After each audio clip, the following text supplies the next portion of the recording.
Midnight Hollow. Subscribe for more horror stories. Watch and press the bell icon.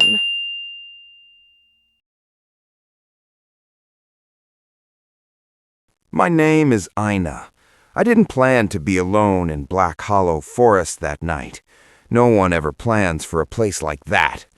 I was driving back from a failed job interview, my phone battery dying, rain starting to fall hard enough to blur the road ahead. The GPS rerouted me without asking. One sharp turn, then another, and suddenly the highway was gone. Trees closed in from both sides, tall and crooked, their branches leaning over the road like they were listening. The sign appeared out of nowhere. Black Hollow, trail access 1 mile. I laughed nervously and said out loud, "Nope." That's when the car stalled. The engine coughed once, twice, then silence. Rain drummed against the windshield. My phone screen went black. No signal, no power. I tried the key again. Nothing. That's when I noticed something wrong. The forest was too quiet. No insects, no wind, no distant animals, just the sound of my own breathing. I stepped out of the car, the cold rain soaking into my jacket instantly. That's when I saw it, just beyond the trees, a narrow dirt trail, and another sign, half-rotted, barely readable. Trail open, please sign in. I should have stayed in the car, but something about that trail felt expectant, like it was waiting. A small wooden booth stood beside it. Inside was a logbook, dry despite the rain. No pen marks except one line at the very top. Ina Khan, 11:47 p.m. My hands started shaking. I hadn't written that. I flipped the pages, hundreds of names, different handwriting, different years. Every entry had one thing in common. Each entry ended with a date. No one had written anything past the date. No left at, no finished, just names and dates. I whispered, "This isn't real." Behind me, the car door slammed shut. I spun around. The car lights were off, the engine silent, the doors locked. Then a sound from the trail. Footsteps, slow, careful, not running, not rushing, like whoever or whatever was walking knew I wasn't going anywhere. I grabbed the flashlight from my bag and stepped onto the trail. The moment my foot touched the dirt, the forest changed. The air grew thick, heavy. Each breath felt borrowed. The trees weren't random anymore. They curved inward, forming a tunnel, and the trail, it sloped downward. After a few minutes, I realized something terrifying. The trail was looping. I passed the same broken tree, the same rock shaped like a skull, the same hanging cloth strip fluttering without wind. My flashlight flickered. Then I heard it, a woman's voice, soft, close. "Ina." I froze. "I know you're tired," the voice said. "You can stop now."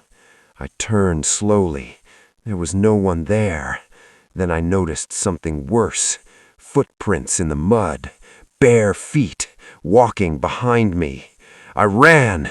Branches scratched my arms. My lungs burned. The trail twisted unnaturally, stretching longer than it should have been.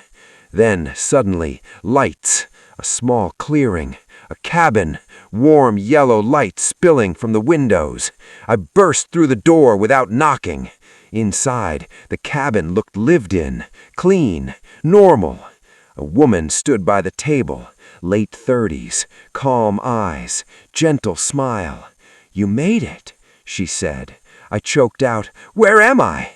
She poured tea like this was any normal night. "You're on the trail," she said. "Everyone comes here eventually." I stared at the wall. Photos, dozens of them, people standing on the same trail, smiling. But in each photo, something was wrong. In each one, behind the person, something else stood in the trees. Tall, thin, too dark to see clearly. I backed away. I need to leave! The woman's smile faded. No one leaves, she said softly. You just pass it on. The lights went out. The cabin vanished. I was back on the trail. But now, the forest was full of people. They stood between the trees, men, women, children, all staring, all silent. Their eyes were black. One stepped forward. It was me. Same face, same clothes. She smiled. You took too long, so now there's two of us. I screamed and ran. The trail opened suddenly, and I fell, hard, concrete. I gasped and sat up. Streetlights, road noise, cars. My car was parked perfectly on the roadside, engine running, phone fully charged. The time was 11:46 p.m., 1 minute before. I laughed hysterically, jumped into the car and drove. I never looked back. I moved cities, changed jobs, avoided forests. Years passed. Then one night, my phone buzzed.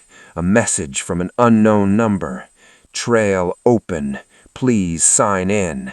Attached was a photo, a forest trail, and in the reflection of the phone screen, a woman standing behind me, smiling, waiting, and this time she was already closer.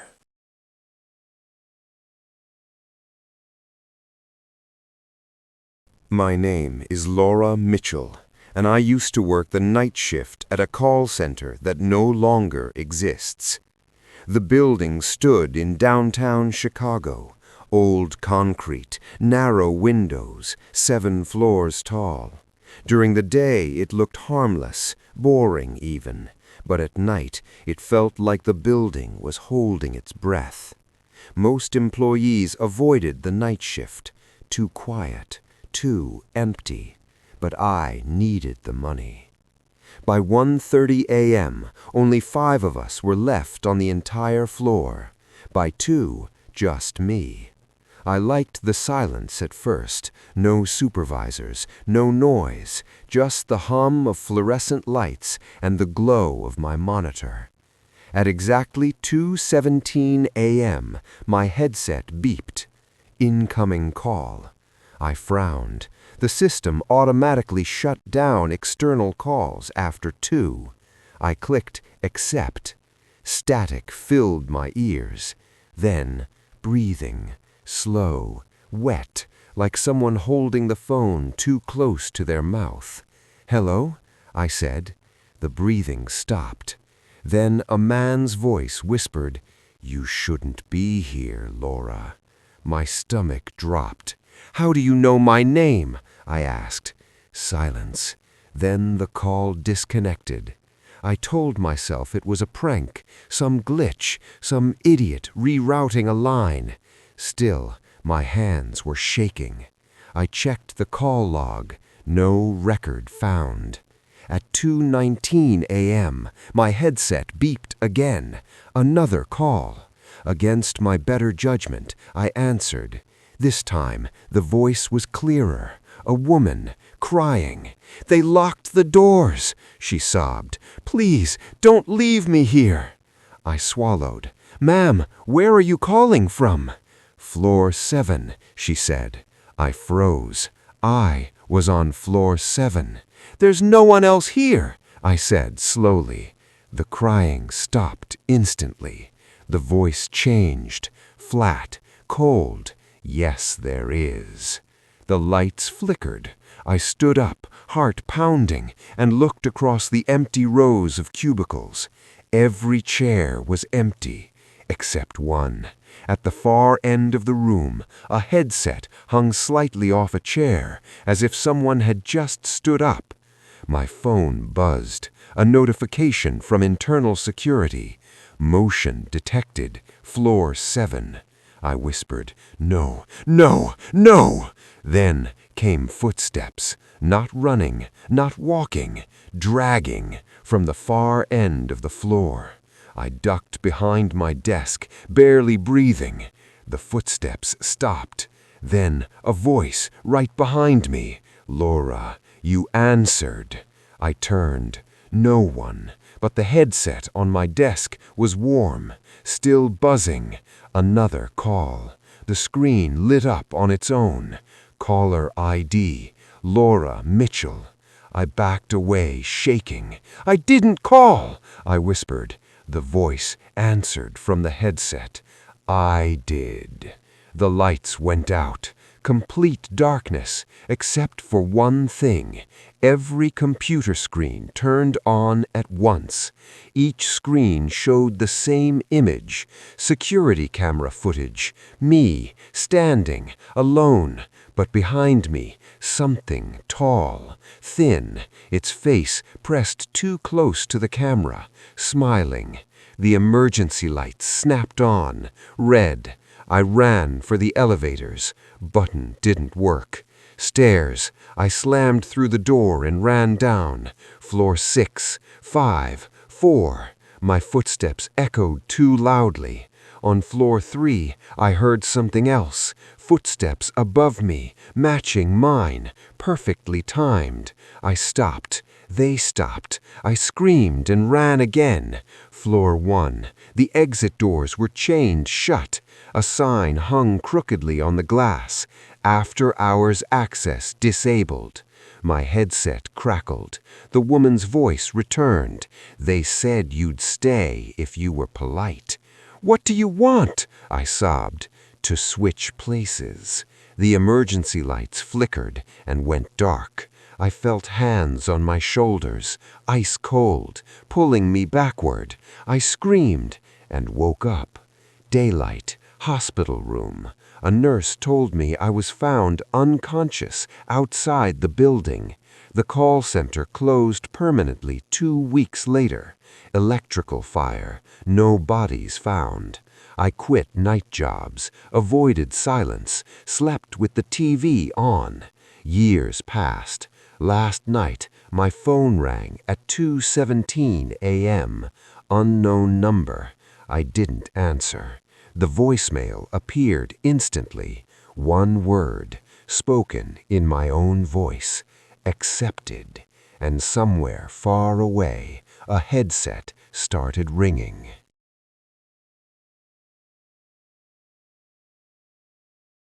The house was not supposed to exist.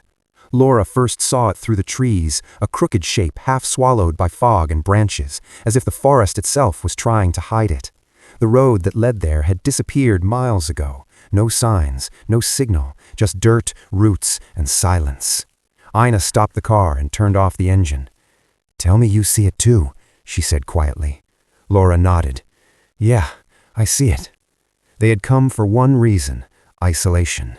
No phones, no internet, no people, just a weekend in a rented house deep inside protected woodland, advertised as perfect for writers and creatives.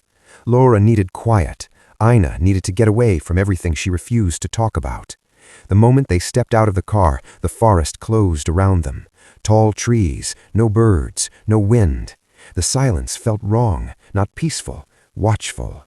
The house stood on short stone pillars, its wooden walls dark with age. The windows were black, reflecting nothing. The front door was slightly open, moving just enough to creak. Ina forced a laugh. "Classic horror movie entrance." Laura didn't laugh. Inside, the air was cold. Not cool, cold, like a basement that never saw sunlight. The smell was old wood and something faintly metallic. The door closed behind them. Not slammed, not pushed. It just shut. They froze. Ina tried the handle. It opened again. "Probably the wind," she said, but her voice was thin. There was no wind outside. The house was bigger than it looked. Long hallway, living room, kitchen, a staircase leading up. No electricity, but oil lamps were placed everywhere, already filled, as if someone expected them. They unpacked quickly, speaking less and less. The forest outside seemed darker now, the fog thicker, pressing against the windows. At sunset, Laura noticed something strange. "There's no mirror," she said. Ina looked around. Bathroom, bedroom, hallway. "No mirrors," Ina confirmed. "That's odd." Night fell too fast. The lamps flickered even though no air moved. The shadows didn't sit right. They stretched in directions that didn't match the light. At around 10 p.m., Ina went quiet. Laura found her standing at the window, staring into the trees. "Ina?" She didn't respond. "Ina!" Laura said louder. Ina turned slowly. Her eyes looked unfocused, like she had just woken up. "Do you hear that?" Ina asked. Laura listened. At first, nothing. Then, very faintly, a sound like someone breathing far away. "It's the forest," Laura said, unsure. Ina shook her head. "It's calling." That night, Laura woke up to footsteps upstairs. Slow, bare, dragging slightly. She sat up, heart pounding. Ina was asleep on the other bed, facing the wall. The footsteps stopped directly above them. Then came a knock. Not on the door, on the ceiling. 3 slow taps. Tap, tap, tap. Then a voice, not loud, not clear, but close. "So cold. Let me in." Laura squeezed her eyes shut. When she opened them, the sound was gone. Morning didn't feel like morning. The forest looked unchanged. No sunlight reached the ground. The fog never lifted. Ina didn't remember the night, but she had scratches on her arms, thin, red, like Nick's nails. "I must have done it in my sleep," she said quickly. Laura didn't answer. That afternoon, Laura explored the house alone, while Ina sat outside, staring at the trees. In the upstairs bedroom, Laura found something under the floorboard. Photographs, old ones, black and white. The same house, different people. Always 2 women, always friends. In the last photo of each set, one woman stood alone. The other was gone. On the back of one photo, words were carved deep into the paper. "One stays, one feeds." Laura's hands trembled. That night, Ina spoke in her sleep. Not sentences, names, not Laura's, dozens of names, spoken in different voices, some crying, some angry, some begging. Laura shook her awake. Ina gasped and sat up, eyes wide. "Why did you lock me out?" she whispered. "I didn't," said Laura. "You did," Ina insisted. "I was outside. It was dark, and you were standing at the window, smiling." Laura felt cold spread through her chest. "I never left this room." Ina stared at her for a long time. Then she smiled, too slowly. "Right, of course." At 2:13 a.m., the house breathed. That was the only way Laura could describe it. The walls expanded slightly, then settled, like lungs. The lamps went out at once. Darkness swallowed everything. Laura felt the floor vibrate beneath her. Then footsteps, many, all around the room. Whispering filled the air, overlapping, crawling into her ears. Ina stood up. "I hear them clearly now," she said calmly. Laura reached for her. "Ina, don't!" Ina pulled away. "They lived here first," she said. "They don't like mirrors. They don't like being seen." Laura backed towards the door. "Ina, what are you talking about?" Ina's eyes reflected nothing. "I let them in," she said, "the first night when you were asleep." The floor cracked. Something moved beneath it. Laura ran, down the stairs, into the hallway. The house felt longer now, bending inward. The front door was gone. In its place, wooden planks, pulsing slightly, like skin. Ina's voice echoed behind her. "One stays, one feeds." Hands burst through the walls. Not arms, hands, hundreds, grabbing, pulling. Laura screamed as fingers wrapped around her legs, her waist, her throat. She clawed at the floor and felt something sharp. Glass, a mirror shard. She didn't remember breaking a mirror. She raised it blindly. The hands recoiled. The house screamed, a sound so loud it felt inside her skull. Laura ran into the forest. The trees shifted, trying to block her path. Faces appeared in the bark, mouths open, eyes hollow. Behind her, Ina screamed, not in pain, but in rage. "You can't leave me here alone!" Laura didn't stop. She ran until her lungs burned and the world collapsed into black. She woke up in a hospital. They found her miles from any road, dehydrated, hypothermic, alone. Search teams never found the house, never found Ina. Laura doesn't sleep in quiet places anymore. She avoids forests, avoids old houses. But sometimes, late at night, when the room is perfectly still, she hears breathing that isn't hers, and a familiar voice whispering softly from the dark. One stays, one feeds. And Laura knows the house didn't lose both of them. It just chose the wrong one first.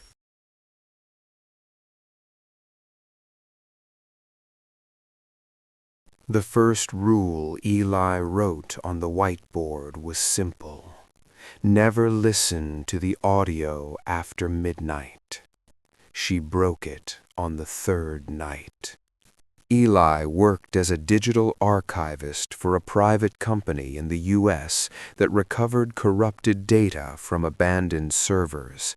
Most of it was boring. Broken emails, half-saved videos, unfinished podcasts.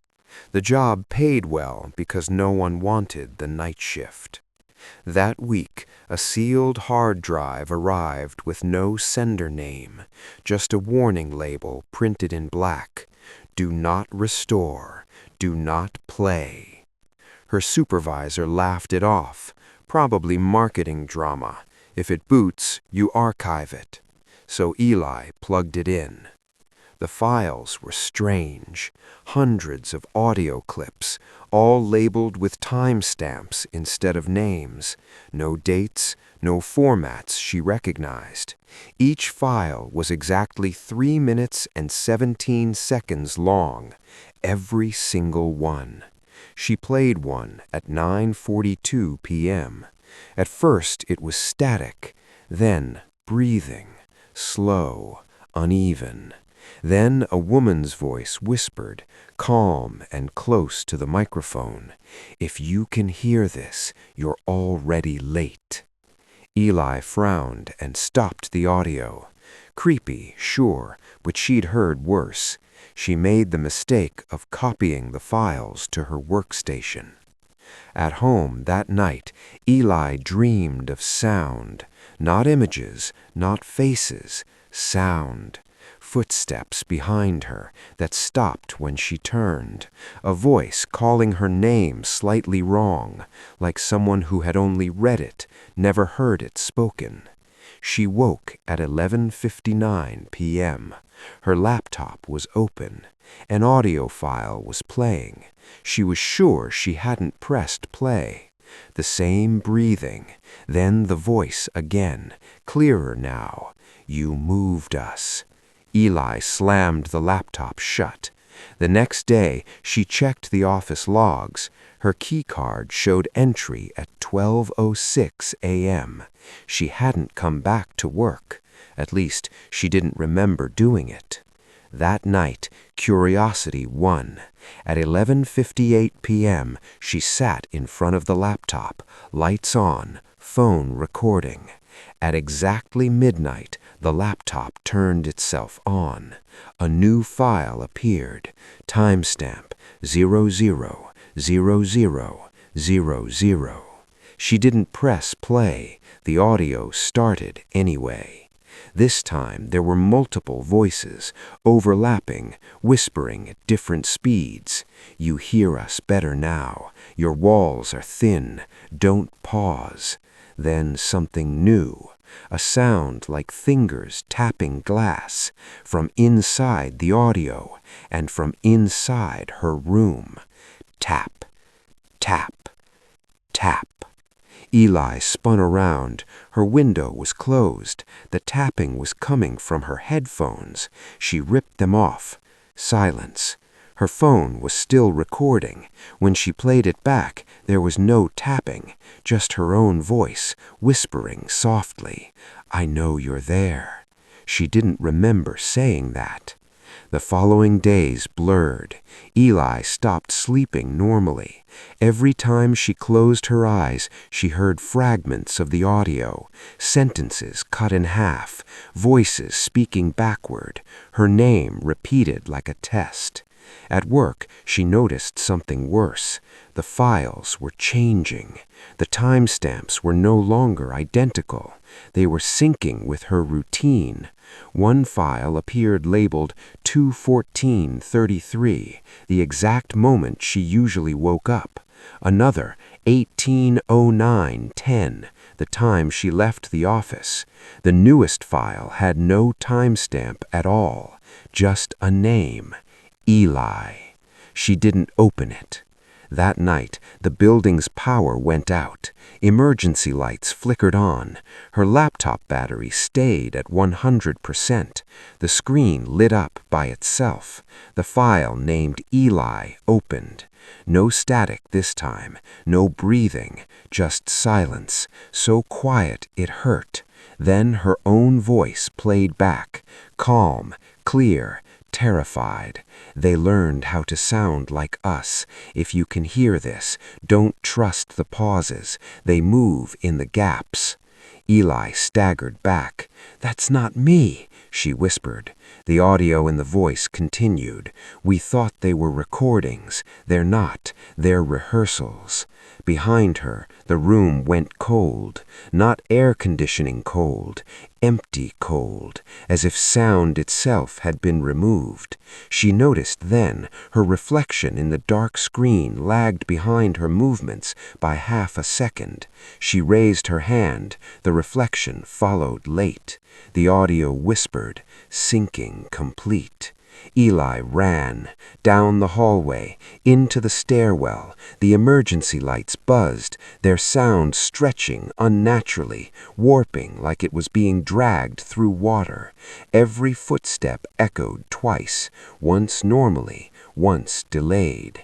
She reached the lobby. The glass doors showed the street outside, but there was no sound, no cars, no wind, no city noise. She pushed the door open. Nothing changed. The audio began playing from everywhere, from the walls, from the floor, from inside her head. "You archived us. You named us. Now we play you." Eli felt pressure in her ears, like descending too fast in an airplane. She screamed. No sound came out. Suddenly, noise returned. Car horns, sirens, voices. Eli collapsed on the sidewalk. People gathered. Someone asked if she was okay. Eli nodded, shaking. The police report said she'd suffered a panic episode. The hard drive was never found. Weeks passed. Eli quit her job. She moved apartments. She destroyed her laptop. Life slowly felt normal again, until one evening, sitting in silence, she noticed something. Her apartment was too quiet. No hum, no distant traffic, no building noise. Then a soft click, like a file opening. Her reflection in the dark TV screen smiled, and somewhere, just behind her hearing, a familiar voice whispered, "Never listen after midnight." This time, it wasn't a warning. Midnight Hollow. Subscribe for more horror stories. Watch and press the bell icon.